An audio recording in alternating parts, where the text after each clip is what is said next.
રામાયણમાં બતાવ્યું ને તુલસીદાસજી અમુક વસ્તુ બધી ગર્ભિત જ રાખે. આ પ્રસંગમાં ઈશારા બહુ આવે. પરશુરામજીનું પ્રકરણ પૂરું થાય ત્યાં સુધી ઈશારાની વાતો આવ્યા કરે. કઈક આંખથી, આંખને એક ભાષા છે. हाँ कौन कहता है कि आंखों को जुबा नहीं होती, પણ એ વાત કરતા આવડતી હોય તો. આંખમાં એક શક્તિ છે. ભગવાને કઈક એવી રીતે ઈશારો કર્યો કે લખન સમજી ગયા, ચૂપ થઈ ગયા. શું ઈશારો કર્યો છે? રામજી એમ તો નહીં કહ્યું તું બેસ જા મારે તોડવાનું છે, ચૂપ બે, એમ તો નહીં કર્યું. શું ઈશારો કર્યો? સંતો કહે વિશ્વામિત્રજીને બતાવ્યા, લખન જનક રાજાએ એમ કહ્યું કે દુનિયામાં કોઈ વીર નથી, ત્યારે તારા કરતા મને 3 ગણો ગુસ્સો આવ્યો છે. પણ વિશ્વામિત્ર બાપજી જ્યાં સુધી આદેશ ના આપે ત્યાં સુધી આપણાથી ઉભા ના થાય. આપણા ગુરુ છે. આમ ઈશારો કર્યો, લખન સમજી ગયા. આ ઈશારો લક્ષ્મણને નહોતો, વિશ્વામિત્રજીને હતો કે બાપજી હવે વિલંબ ન કરો. આન વિશ્વામિત્રજીનો જમણો હાથ ઊંચો થયો, રામની પીઠ ઉપર હાથ ફેરવીને કહ્યું, ઉઠહું રામ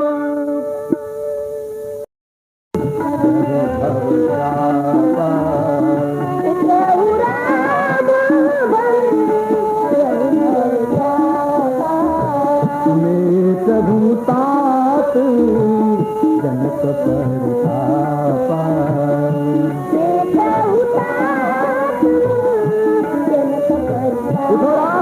जनकराजाની ચિંતા તોડી નાખો.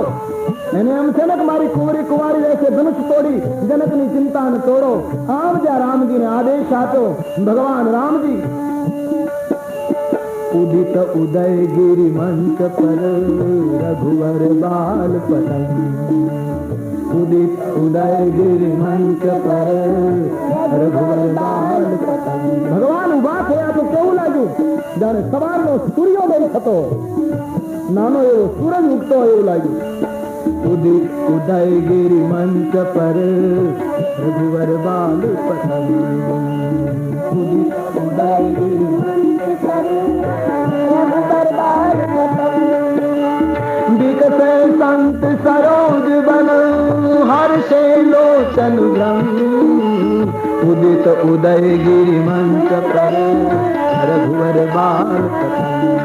સંતોના મનરૂપી કમળો ખીલવા લાગ્યા, નેત્રરૂપી ભમરાઓ ગુંજારો કરવા લાગ્યા, રાજાઓની આશારૂપી રાત્રિ નાશ પામવા લાગી. ભગવાન બાપજીને પ્રણામ કરી આન મૃગરાજ કેસરી સિંહ જેમ પર્વતના ઢાળમાં ઉતરતો હોય એમ ભગવાન ધીમે ધીમે નીચે ઉતરે છે. આન જ્યાં ધનુષડા તરફ પ્રભુએ પગલા માંડ્યા. આખી સભામાં શાંત વાતાવરણ. જનકરાજના નરનારીઓ વિધાતાને મનાવી રહ્યા છે. રામના હાથે તૂટી જાય, અમારા પૂર્ણ વિધાતા લઈ લો, પણ રામના હાથે ધનુષ તૂટે એવું કરો. આમ ભગવાન ધીમે ધીમે બધાના આશીર્વાદ લઈને જઈ રહ્યા છે. અભિમાની રાજાઓ ઈર્ષાથી ભગવાનને જોઈ રહ્યા હતા. રાજકુમાર શું કરશે? સુનૈના જનક सब देख रहे. गए सरकार धनुष के पास. पिताजीए જોયું રામજી પધાર્યા. ભગવાન રામજીએ ધનુષને એક પરિક્રમા કરી. અહીં મહારાણી સુનૈનાને શંકા પડી. સુનૈનાજીએ પોતાની સખીને કહ્યું, જનક મહારાજને કહો આ બાળક નહીં તોડી શકે. અહીંયા બધા કૌતુક જોવા એકત્રિત થયા છે. રાવણ અને બાણાસુર જેવા કઈ ન કરી શક્યા તો શું આ બાળક તોડશે? એને કઈક થશે તો કાલ અમે અયોધ્યાને શું જવાબ આપીશ? ક્યાં એની ઉંમર, ક્યાં કઠિન ધનુષ? એ વખતે સખીએ સુનૈનાને કહ્યું, દેવી તમારી ભૂલ થાય છે. રામની ઉંમર નાની એટલે નહીં તોડી શકે એવો અર્થ ન કરો. કારણ એ જવંત લઘુ ગનિયન કાઉ,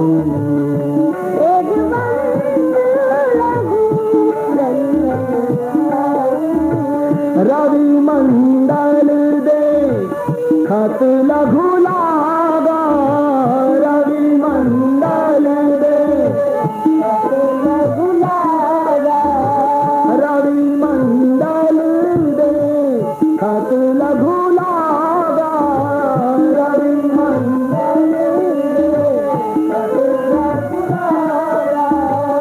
ઉદયતા સુતિ ભૂગન સંભાગા, ઉદયતા સુતિ ભૂગન સંભાગા, કહ કુંભજ કહું સિંધુ અપારા,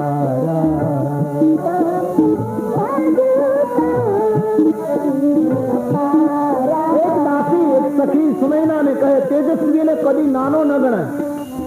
માણસની મહાનતા ભારત વર્ષમાં ઉંમરથી નથી અંકાતી, એની આત્મી શક્તિથી અંકાય. સૂર્યનારાયણ ઉદય પામે તો બિલકુલ નાનકડો એવો હોય, પણ આખા બ્રહ્માંડના અંધકારને કરી જાય તો શું એને નાનો ગણવો? હર હર મહાદેવનો નાદ કરી 3 અંજલિમાં સમુદ્રને પી જાય તો અગસ્ત્ય મહારાજને નાના ગણવા? 1.5 ફૂટનું અંકુશ પર્વત જેવડા પ્રાણી હાથીને વશ કરી લે તો શું એ અંકુશને નાનું ગણવું? અને મંત્ર બિલકુલ નાનો એવો હોય પણ બ્રહ્માદિ દેવતાઓને વશ કરે તો શું મંત્રને નાનો ગણવો? મહારાણી, શંકા ન કરો. રામનું સ્વરૂપ નાનું છે, બાકી એની શક્તિ અપાર છે. સુનૈનાના મનનું સમાધાન રામજીએ પરિક્રમા પૂરી કરી સીતાજીને એક એક પળ યુગ સમાન વીતવા લાગ્યા. સીતાજી મનમાં દુઃખી થાય, રામજી કેમ તોડશે?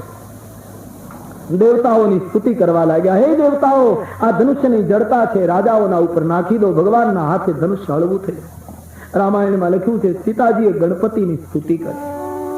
ગણનાયક બરી દાયક દેવા, ગણનાયક બરી દાયક દેવા, ગણનાયક બરી દાયક દેવા,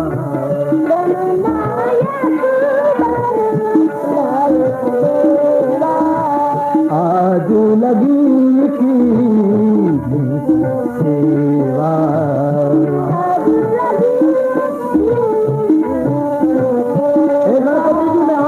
તમારી સેવા કરી છે, આપ કૃપા કરો. ગણપતિને શું કામ સીતાજીએ યાદ કર્યા? એક તો કારણ કાર્યમાં વિઘ્ન ન આવે એટલા માટે આપણે ગણપતિને પ્રથમ યાદ કર્યું. બીજું, સીતાજીને થયું આ ધનુષ્ય જયારે જનકપુરમાં આવ્યું ત્યારે હાથીઓની સૂંઢ દ્વારા એને ખેંચવામાં આવેલું. તો ગણપતિને હાથીનું મસ્તક છે, તો રામ જયારે ઊંચું કરે ત્યારે ગણપતિની માનતા કરું તો ગણપતિ મદદ કરે તો સૂંઢથી જલ્દી ઊંચું થઈ જાય, એટલે ગણપતિને યાદ કર્યા. ત્રીજું કારણ, સીતાજીને ભય લાગ્યો કે શંકરનું ધનુષ્ય અને રામજી તોડી નાખે, કદાચ શંકરજીને ક્રોધ આવે તો કે મારું ધનુષ કોણે તોડ્યું અને યુદ્ધ કરવા આવે તો. એટલે ગણપતિની સ્તુતિ કરું, અને ગણપતિ જો તોડવામાં મદદ કરે તો શંકર ક્રોધ નહીં કરી શકે, કારણ કે એને એમ થશે ઘરનો છોકરો જ આમાં મદદ કરવામાં આવ્યો, પછી ગુસ્સો કોના ઉપર કરે? માટે ગણપતિ દરેક રીતે ન્યાયી છે. ગણપતિની આરાધના કરી. ગણનાયક દાયક દેવા,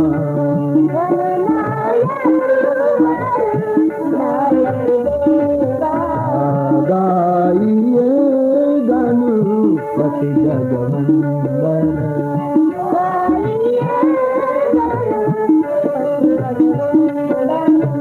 શંકર સુવન ભવાની નંદન,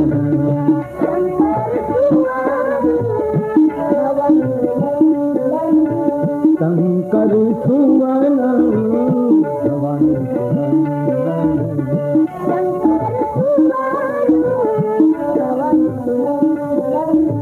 ગાઈએ ગણપતિ જગવંદન,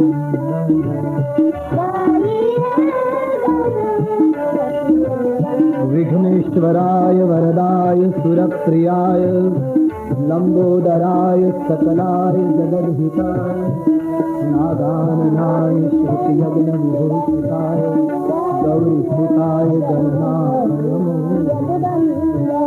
વક્રતુંડમ મહાકાય સૂર્યકોટિ સમપ્રભ નિર્વિઘ્નમ કુરુ મે દેવ શુભ કાર્યેષુ સર્વદા. ગણપતિની આરાધના પણ દુંડાળો દાખો ભંગણા. અમારે સૌરાષ્ટ્રમાં આ શબ્દોથી ગણપતિની આરાધના બિલકુલ ગ્રામીણ શબ્દ. દુંડાળો દાખો ભંગણા સદાઈ બાળેશ સમયો લખ લાભ દિયે ગૌરી નંદ ગણેશ.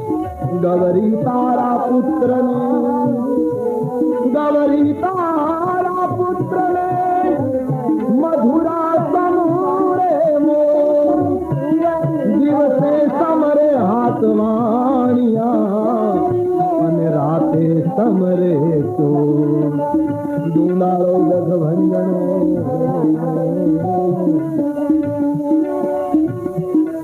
ગણપતિ જગવંદન ગાઈએ ગણ गणपति आज शंकर सुवन भवानी के नंदन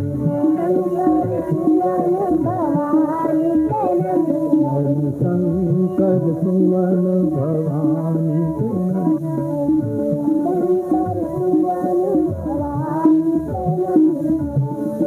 गणेशर दूंदाड़ा में सौराष्ट्र में बहनों गणपति ना भजन गाय कोई ना लग्न आवे लग्न में गणपति की स्थापना कर એને કઈ સંસ્કૃત થોડું આવડે આ ભાષામાં શરૂ કરે બહેનોને આવડતું હોય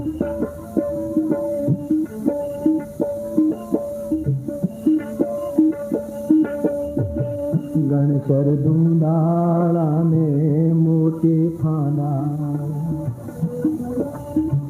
काली गाली भाषा में गणपति को याद करते हैं ग्रामीण महिला गणेशर दूंदाड़ा में मोती खाना लोके यखे वननी माला रे मारा गणेशर दूंदाड़ा में मोती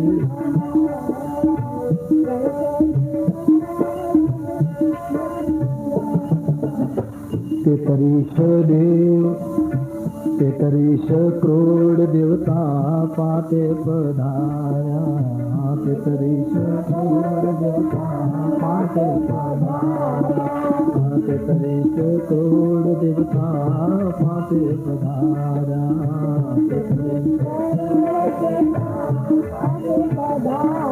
गणपति ने याद કર્યા છે શ્રી સીતાજી અને પછી શિવજીને યાદ કર્યા છે પછી તો છેવટે ધનુષ્યને કહ્યું અબ મોઈ શંભુ ચાપ ગતિ તોરી હે શિવ ધનુષ હવે તો મારે તમારે શરણ છે તમારામાં જે જડતા અને વજન છે રાજાઓના ઉપર નાખી દો અને રામની કોમળતા જોઈને હળવું થઈ જાઓ આમ સીતાજી ખૂબ વ્યાકુળ થવા લાગ્યા એક એક ક્ષણ યુગ સમાન વીતવા લાગી ભગવાને જોયું કે સીતા ખૂબ વ્યાકુળ થાય ભગવાન ચાય કરીને મોડું કરે અહીં એક એક પર યુગ સમાન વીતે રામજીએ ખૂબ વિલંબ કર્યો ત્યારે રામજીને એમ લાગ્યું કે હવે સીતા કદાચ પ્રાણ છોડી દેશે સહન નહીં કરી શકે ત્યારે રામજીને થયું કે હવે વિલંબ કરી અને સીતા કદાચ પ્રાણ છોડી દેશે તો સમયસર કામ નહીં થઈ ગયું અને એકદમ ભગવાન રામજીએ ધનુષ્યની સામે દ્રષ્ટિ કરી ત્યારે કેવી દ્રષ્ટિ કરી બાબાજી કહે છે જેમ ગરુડ નાના એવા સર્પની સામે જુએ એમ ધનુષ્યને જોઈ લીધું કારણ કે સીતાજીની સ્થિતિ રામાકાર બનતી હતી ખૂબ વિલંબ રામજીએ કર્યો અને હવે વધારે વિલંબ થાય તો સીતાજી પ્રાણ ત્યાગીને એવી ક્ષણ નજીક આવી અને પ્રભુને થયું કે હવે વિલંબ ન કરાય માતા પિતાને યાદ કર્યા ગુરુદેવ વશિષ્ઠજીને યાદ કર્યા વિશ્વામિત્ર મહારાજની સામે જઈને આશીર્વાદ લઈ લીધો ધનુષ્યને બરાબર આમ જોઈ લીધું કઈ રીતે તોડું નિર્ણય થઈ ગયો સભામાં શાંત વાતાવરણ હજારો નેત્રો ધનુષ્યના ઉપર અને રામના ઉપર લાગ્યા કે આ રાજકુમાર શું કરશે લક્ષ્મણજીનું ધ્યાન ગયું કે ભગવાન તોડવાની તૈયારી એકદમ લક્ષ્મણ વિશ્વામિત્રજીની બાજુમાં ઉભા થઈ ગયા તોડવું રામને થાય છે કંઈક લક્ષ્મણને બંને પગથી સિંહાસનને દબાવવા લાગ્યા વિશ્વામિત્ર સામે જોઈ રહ્યા છે આખી સભા જોતી હતી શું થશે ને એમાં તુલસીદાસજી કહે ધનુષ્યનો એક છેડો ઊંચો થયો આખી સભાને ખબર જ ન રહી કે કોણે ઉપાડ્યું કોણે ખેંચ્યું અને એટલી તીવ્ર ગતિથી છેડો ઊંચો થયો કે આખા મંડપમાં પ્રકાશનો પુંજ વ્યાપી ગયો અને એ પ્રકાશના પુંજમાં આખી સભા આંખો તોડતી રહી ગઈ કોઈને ખબર નથી કે રામ ક્યાં લક્ષ્મણ ક્યાં ધનુષ્ય ક્યાં બધા આંખો તોડે છે ને એ આંખ તોડતા રહ્યા એક ક્ષણના મધ્ય ભાગમાં કહેતે રામ મજ્જન बैरु भुवन धूलि गोर राम मध्य धन બધા લોકો આંખો તોડીને જોવા જાય છે એક ક્ષણના મધ્ય ભાગમાં ભગવાને ધનુષ્યને કડાકાની સાથે તોડ્યું આખા બ્રહ્માંડમાં કડાકો વ્યાપી ગયો ભરી ભુવન ઘોર કઠોર રામ વિભાગ તરી મારત તમે ટીકર ગજ ડોલ મૈયઈ કોલપુરમ કલમલે ભરી ભુવન ઘોર કઠોર રામ વિભાગ તરી મારત ટીકર ગજ ડોલ મૈયઈ કોલપુરમ કલ સૂર્યપુર મુનિકર કા નદી ને सकल सोच विचारत को दंड खंड उड़ाम तुलसी जय वतन उचारत को दंड भंग उड़ाम तुलसी जय वतन उचारत बारी भुवन घोर कठोर राम राम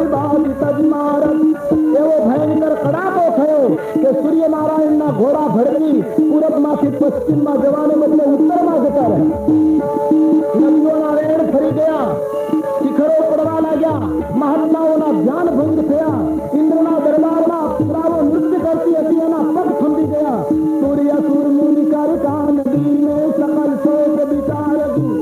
બધાએ કાન પર હાથ દઈ દીધા, પડાપો છાનો. આ શું થયું? આમ તુલસીદાસજીએ જાહેરાત કરી, કોદંડ ખંડ રામ તુલસી જયતી વચન ઉચ્ચાર. રામજીએ ધનુષ્ય ભંગ કર્યો, આખી સભાએ જય જયકાર કર્યો, બોલો રામચંદ્ર ભગવાન. પ્રભુ દો ચાપ ખંડ ડારે, પ્રભુ દો ચાપ ખંડ ડારે, देखी लोग सब भय सुखारे. ભગવાને ધનુષ્યના બંને ટુકડા જમીન ઉપર ફેંક્યા. આ દ્રશ્ય જોઈને બધા સુખી થયા છે, નાચવા લાગ્યા છે. રામજીના દર્શન માટે લોકોની એટલી બધી તીવ્રતા છે. ધનુષ્યના ભંગની સાથે સીતાજીના સુખનું વર્ણન કયા શબ્દોમાં કરવું? વિશ્વામિત્ર મહારાજ નીચે ઉતર્યા, રામજીએ બાપજીના ચરણમાં પ્રણામ કર્યા, ત્યારે વિશ્વામિત્રની આંખમાં આંસુ આવ્યા. ધન્ય રાઘવ, તે મને આ જગતમાં મોટો કરી દીધો બાપ, ધન્ય બેટે. લક્ષ્મણજીને તો એટલો આનંદ થયો કે પગથિયેથી ઉતરી ન શક્યા, સિંહાસનથી સીધા કૂદીને નીચે આવ્યા. અને નીચે ઉતરીને રામજીની સામે પછી જુએ છે, પણ પેલા જનકની સામે ખાસ જુએ કે તમે કહેતા હતા કોઈ નથી જોયું, બીજું હોય તો મને આપો. મોટું મોટાએ તોડ્યું, નાનું હું તોડું. આમ જાણે લક્ષ્મણજી નિમંત્રણ આપે. જનકરાજને એક બાજુથી આનંદ થાય, બીજી બાજુથી બોલાયેલા શબ્દોનો અફસોસ થાય. જય જયકાર થવા લાગ્યો છે. દેવતાઓએ પુષ્પની વૃષ્ટિ કરી. સુનૈનાનો હર્ષ સમાતો નથી. આ બાજુ સીતાજીને લઈને સખીઓ આવી. જાનકીના હાથમાં જયમાળા. સખીઓએ સીતાજીને કહ્યું, રામના ગળામાં જયમાળા પહેરાવી દો. કાફી ગીરદી, પુષ્કળ ગીરદી. સીતાજી ધીમે ધીમે આવ્યા છે. રામજીએ માથું નમાવ્યું. સીતાજી જયમાળા પહેરાવવા માટે હાથ ઊંચા કરે, પણ માળા પહેરાવતા નથી. બસ આમને હાથ રાખે. રામજી ક્યારના નમીન ઉભા છે કે હમણાં માળા ગળામાં આવશે, હમણાં આવશે, પણ સીતાજીએ પહેરાવી જ નહીં. સમય વીતવા લાગ્યો. સખીઓએ સીતાને કહ્યું કે બધા લોકો તારી સામે જોઈ રહ્યા, જયમાળા પહેરાવી દેના, કબ સે ખડી હે તું? સીતાજીએ સખીઓને કહ્યું, તમે ચૂપ રહો, હવે બધો કાબુ મારા હાથમાં છે.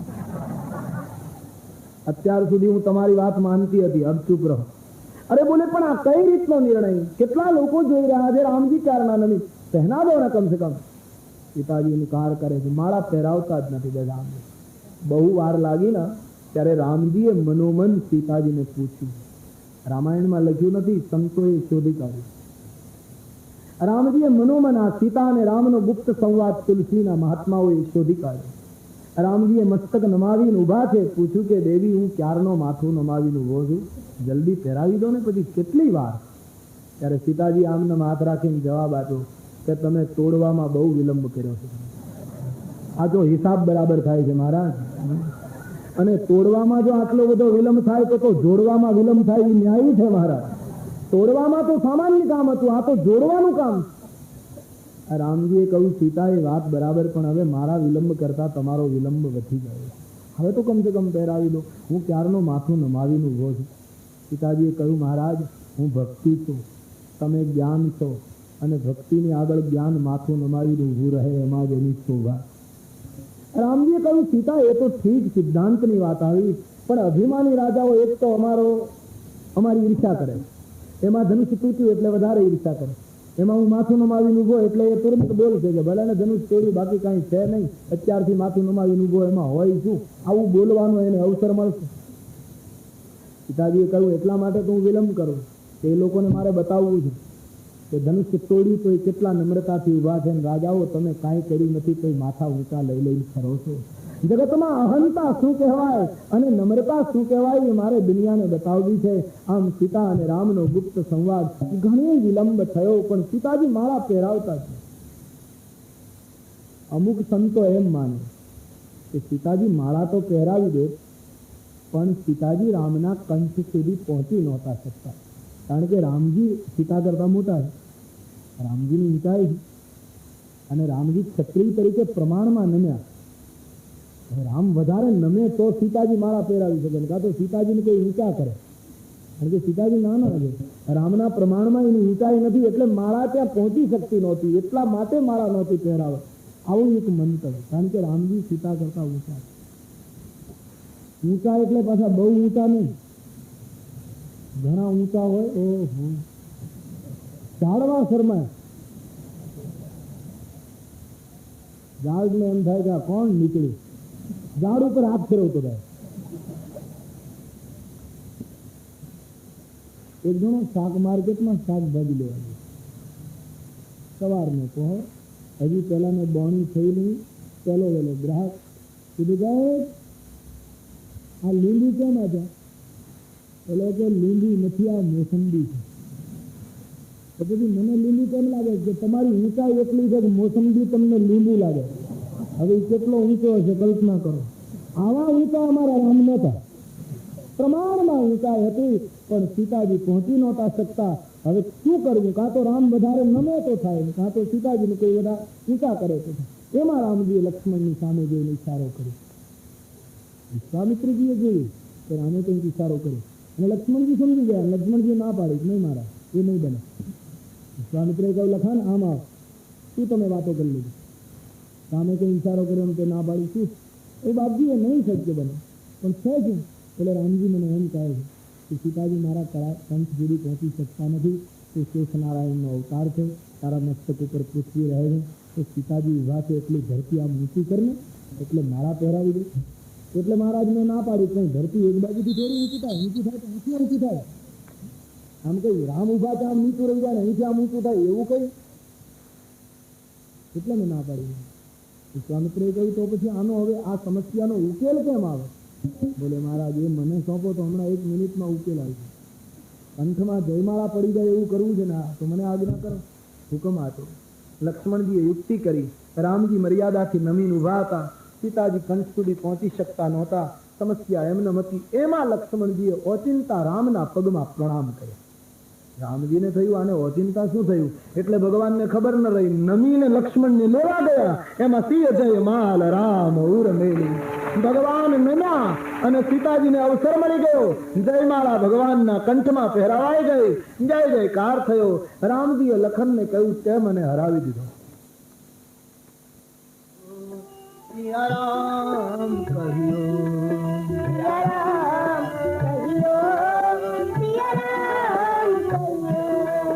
સિયા રામ કહ્યું, સિયા રામ કહ્યું,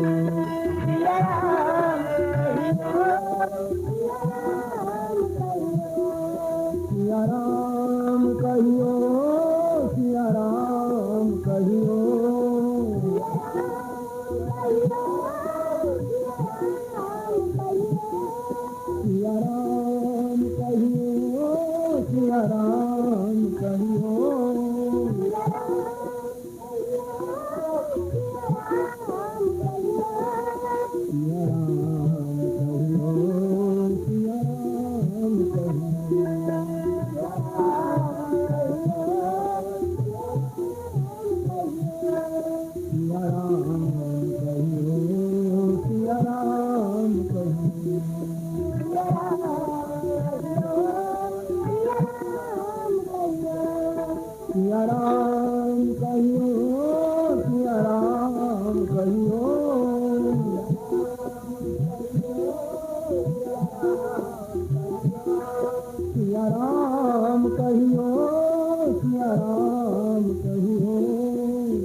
प्रभु